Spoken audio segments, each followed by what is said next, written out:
Bonjour tout le monde. Alors, je profite aujourd'hui pour revenir dans la voiture. Là, je suis en train de faire un peu mon nettoyage de la semaine. Avec les petits, hein. Ça ressemble à une porcherie, les bagnoles. Enfin bref, je suis venue pour... je voulais parler en fait plus sur les discours que nous avons, notamment au niveau théologique, islamique, et par rapport à la pudeur dont on se fait rabâcher les oreilles par les imams et les prédicateurs. Et donc je voulais parler de ça. Et surtout, voilà, donc montrer l'hypocrisie ambiante qui règne dans la communauté musulmane, et notamment des hommes prêcheurs, imams, prédicateurs, par rapport à la question de la pudeur, et notamment par rapport à la question de la femme.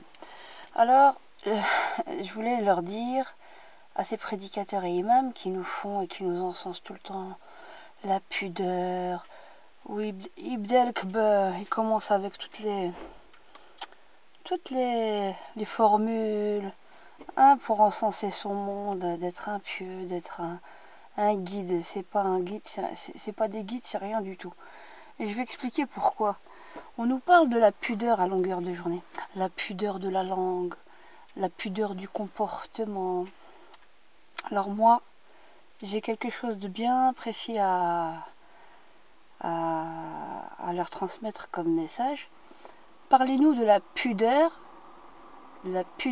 intellectuelle et la pudeur de ne pas falsifier le sens des hadiths, la pudeur que vous avez vis-à-vis des femmes, de ne pas insulter leur intelligence, la pudeur que vous avez lorsque vous parlez, que vous utilisez dans vos prêches des termes soi-disant polis, soi-disant bien mielleux, soi-disant bien garnis, comment dirais-je, de processions, de formules islamiques pour nous endormir les consciences. Vous nous parlez de la pudeur. Quelle pudeur vous avez? Moi, j'ai des questions à leur poser à tous ces petits messieurs. C'est rigolo. C'est rigolo. C'est des rigolos pour moi. La pudeur que vous avez faite pendant ces 30 dernières années envers les femmes musulmanes, dans vos prêches, lorsque vous dites aux maris et que vous leur disiez que oui, la place de la femme c'est à la maison, qu'il est mieux pour elle de bien écouter son mari. Quelle pudeur vous avez fait face à la justice de Dieu et l'impartialité. Quelle justice certains prédicateurs ont, et quelle pudeur ont-ils de dire et d'opposer la mère avec la belle-fille en disant ouais, moi quoi qu'il arrive c'est ma mère, quoi qu'il arrive ouais, c'est à toi de te plier. C'est quelle pudeur ont-ils eu face au message du prophète sallallahu alayhi wa sallam, face à la justice divine, face à la justice de Dieu, de toujours juger avec équité. Ils ont toujours choisi des postures qui allaient dans leur sens, qui servaient les hommes pour asservir les femmes. De quelle pudeur nous parlez-vous, bande de rigolos? De quelle pudeur nous parlez-vous? Parlez de la pudeur du langage.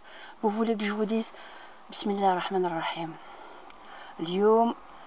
اليوم أنا جمعنا في هذا المركز باش نهضروا على الإسلام وباش نهضروا على الدين الإسلامي وعلى وش قال رسول الله صلى الله عليه وسلم. قلنا جمعنا في السلام ونجمعوا في الرسالة تاع ربي سبحانه وتعالى تاع رسول الله صلى الله عليه وسلم. واش خلانا الورث اللي خلانا. Tu veux que je parle comme ça? Tu veux que je parle comme ça pour me la jouer devant le monde entier? T'es un rigolo, toi, l'imam, là, le prédicateur. T'es un rigolo. De quelle pudeur tu me parles? Commence à avoir de la pudeur déjà en n'insultant pas l'intelligence des femmes musulmanes. T'es un rigolo. Pudeur perdue. Commence déjà à pas te mentir et regarde-toi dans un miroir. Pudeur perdue. La pudeur perdue, c'est d'apprendre à te la fermer et arrêter de mettre la pression sur les femmes. Espèce de rigolo. Pudeur. Pudeur de merde. Tac, ta pudeur, tu te la gardes. J'ai les nerfs quand je les entends parler. Ils se prennent pour des sahaba. C'est plouc. C'était des anciens drogués. C'était des anciens voleurs. C'était des anciens haggarins. Pas tous, hein. Pas tous, hein. Des anciens haggarins. Zama, il t'a dit, Rabbi t'a donné la voie droite. راهي معوجة la voie تاعك. لازم نعطيولك طريحة تاع الكلاب باش تعاود تحكم طريق قبالة. Ah, là, je suis fâché, là, je pars en live parce que j'entends des prêches. Ils arrêtent pas de nous doser depuis 30 ans, ces connards. Ils arrêtent pas de nous doser, on est polis, on leur sourit, mais... والله العظيم دوك تشوفوا والله نمسحوكم كامل. اليوم les femmes quand elles vont se réveiller والله العظيم vous allez raser les murs, les schmeits.